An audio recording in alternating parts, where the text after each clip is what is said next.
Hello everybody, and welcome to episode 10 of our VW Bug Chronicles. In today's chapter or episode, we're going to focus in on the fuel pump, specifically where the fuel pump mounts to the block. You may recall on some past episodes, we have been struggling with Myrna here. She starts fine, runs like a champ, but as she warms up, she eventually stalls herself out, and she'll start up occasionally, but ultimately she fails to start. It takes several hours before she'll fire back up again, which leads us to believe it's one of a few things. One, vapor lock, which I'm not sure is the case. We've started her without the fuel cap on, same results. The choke is working. Carburetor has been cleaned. The carburetor may need a slight tune-up, but that's not a reason for her to stall when she warms up. The other possibility, this is an aftermarket fuel pump. I'm quite certain of that. And I've read a lot that these aftermarket pumps could crank out up to 6 PSI, which is going to flood the carburetor bowl. I'm not convinced that that's the case, because if it was, why would she run while she's cold? That flooding would occur. So it leads me to believe, after watching some videos, that the pump mounts to this plastic shim that many say as the vehicle heats up, that plastic swells and may be freezing the ram that goes up into the pump that pumps the fuel off the crank, maybe getting stuck either in one of two positions, perhaps in the up position where the fuel is just flowing continually, or maybe in a down position where there's not enough fuel. So they recommend pulling the pump, taking the shim out, sanding it, if you can believe that. They say it should drop in very easy. So today I thought we'd check that out and try it. Again, the other possibility is maybe there's too much PSI. A thought in my head is we may just put another clamp on a hose and maybe tighten it down, squeezing off some of the fuel into the carburetor. Also pay attention to the filter. A good friend mentioned if it's filling with fuel, that might lead us to believe too that it's got too much PSI, if you will. But anyway, let's grab, I believe it's a number 13 nut, and I'm gonna need a universal socket to get back behind there. But let's get after it and see if we have some success or if we have another epic fail. Time will tell. All right. There is our fuel pump. And the component I'm speaking of is actually right here, this black shim. We're gonna pull the pump off. I've already loosened that nut. And pull this out of the block and take a look and see. According to the videos I watched, we should be able to pick that shim up and it should slide down on the post nice and easy. If it doesn't, they're recommending we give it a sand. So that's what we're going to try to do. So, as per usual, nothing is ever typically easy for me.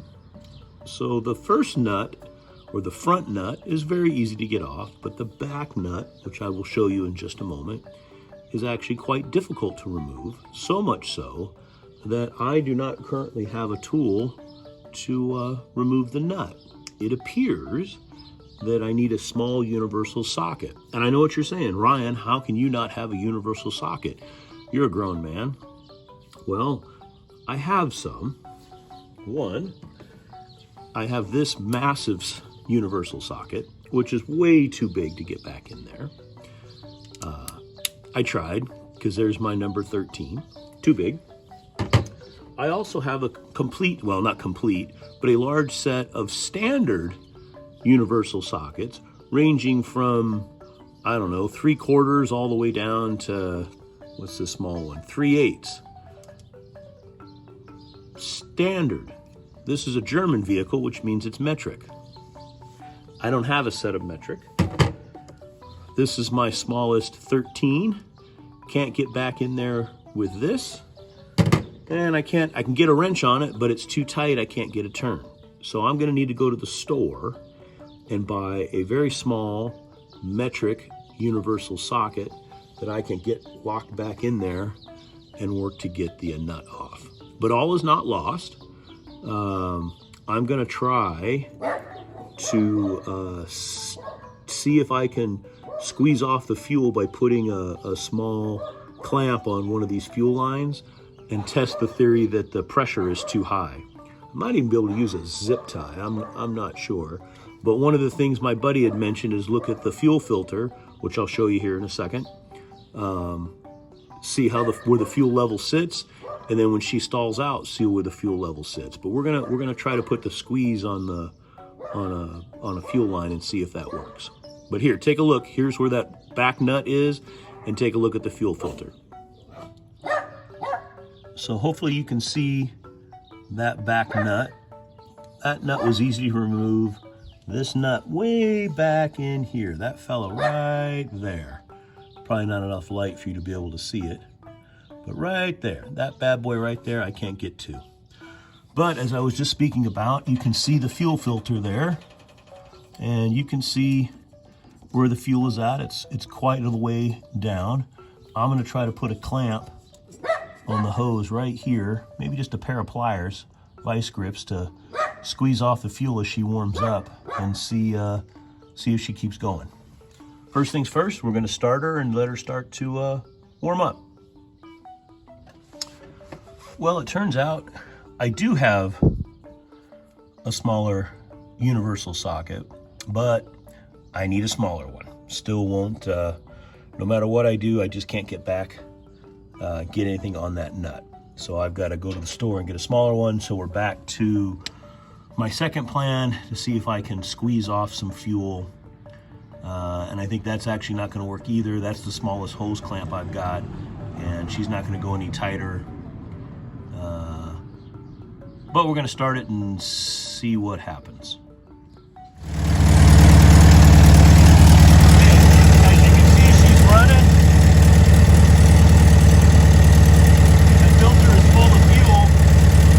I see a little bubble at the top, which is a good sign that it's not pumping too much fuel up through there.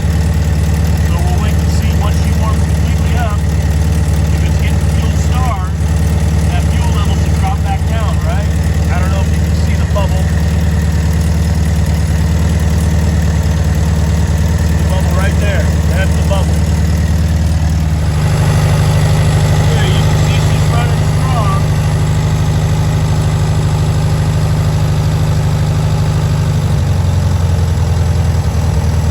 Now she wants to die. As I open it up, see she wants to die. There's still a bubble of fuel. I don't know what that is.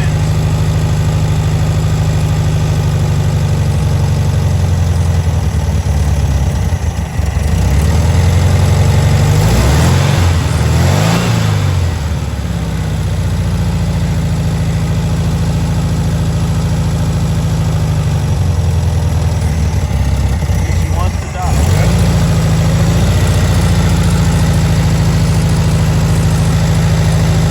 The bubble is still there in the fuel filter. I don't know. Okay, so riddle me this. I'm not sure I'm going the right direction with this fuel pump shim, this plastic component that everybody says to shave down.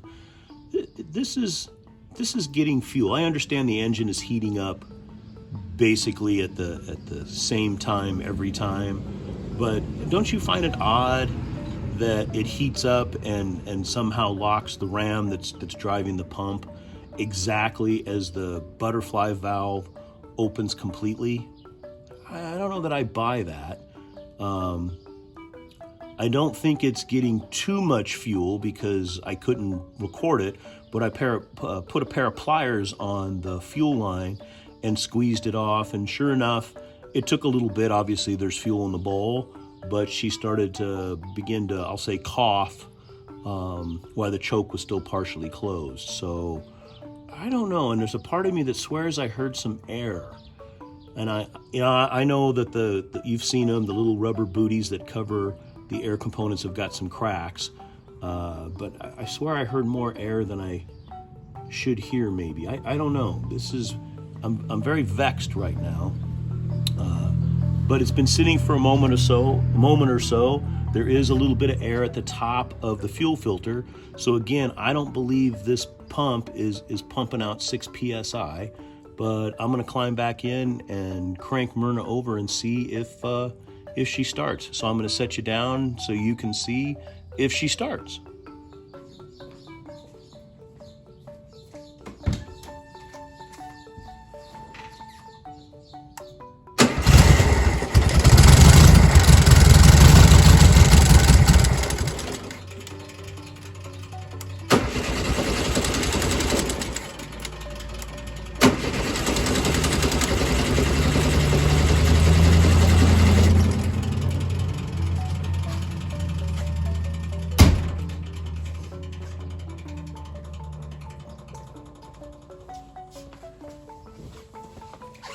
Okay, so you saw it. She started and then stalled.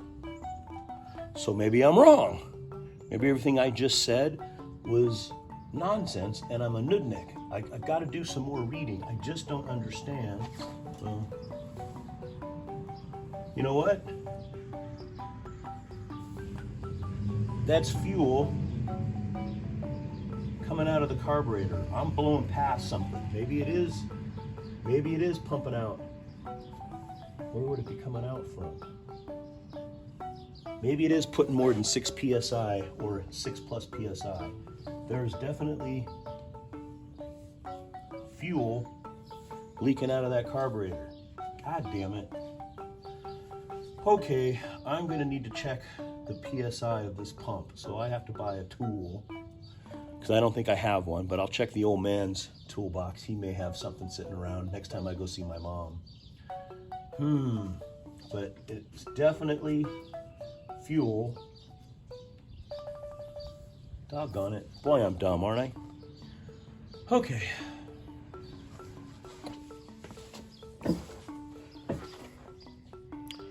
All right, so what have we learned in the last few minutes? But besides the fact that I'm a mudak, a nudnik, hooplehead, any other name you'd like to call me, or that I call myself, I suppose. But it appears I was wrong, shocker. We may still need to pull this fuel pump off and take a look at that plastic shim, because maybe it is heating up at that exact moment, causing vapor lock or too much fuel, which I'm beginning to believe because you saw there was fuel. Look at that. There's fuel. My finger, I don't know if you can see, but my finger is wet. So there's fuel blowing past something. So it leads me to believe that this is a PSI issue maybe, and not a shim that's getting hot, because there's absolutely no reason for fuel. Look at all that fuel. I don't know if you can see it. For fuel to be leaking out. Is there fuel leaking out of the gasket up here by the bowl? There sure is. That's not dry either. So, maybe I'm onto something.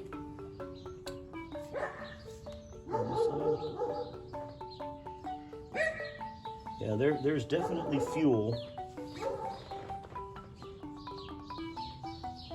Oh yeah, look at that. There is definitely fuel.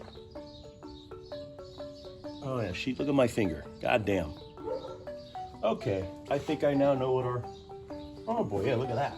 Holy Toledo. Can you see it? Can you see it, kids? Okay, so... Well, the oil aside, it should not be... That should not be happening. That is wet as can be. So, I'm going to say, at least for the moment, that it's a PSI, well, two things, right?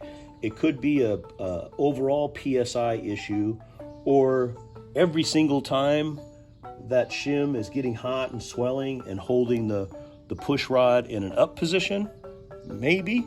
That seems unlikely. What are the odds of that? That's like impossible to 1.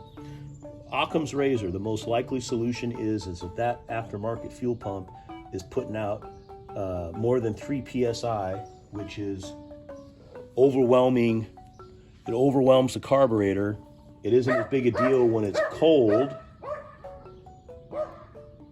but as she warms up, it just overwhelms the carburetor, I guess. It's something we're gonna have to look into. But there's definitely, I know fuel's not supposed to be leaking out. And yes, I used the same gaskets that I had before because this is a no-name carburetor. So I've got to figure out, I got to get a new set of gaskets for it. I'm just gonna have to buy a gasket set for every carburetor variant that Bug has, which will probably cost $4 or $5, so I'll be okay. Pull that carburetor off, I guess, and put new gaskets on. But before we do that, I need to get a PSI gauge put on a line, which I do not believe I have, but my old man may have in his toolbox. So next time I go to visit my mother, I'm gonna have to scavenge his toolbox and see what he's got. I might dig around. Maybe I have one. I buy all kinds of shit. But anyway, I guess this is going to conclude today's episode. I think we've made some progress. I have some friends that watch these videos, so hopefully they saw something that I didn't, and they will tell me or help me down a path, or tell me that I'm on the right path, some path, any path, to getting Myrna back on the road. Anyway, I hope you enjoyed this episode. Stay tuned for episode 11, where we tackle, really the same issue, but hopefully some forward progress. I'm still going to get a smaller universal joint, the smallest one I can find, to try to get the pump off, obviously, and then the pressure gauge and a couple other things. But I actually think we might have made some real progress here today. Anyway, in this world, when you could be anything you want, you be kind, you be humble, be forgiving, you be melting snow, and remember to enjoy yourself. It's later than you think. Bye. Oh, yeah, look at that. Wet as can be. It's just pushing out. That's gotta be it. Gotta be it.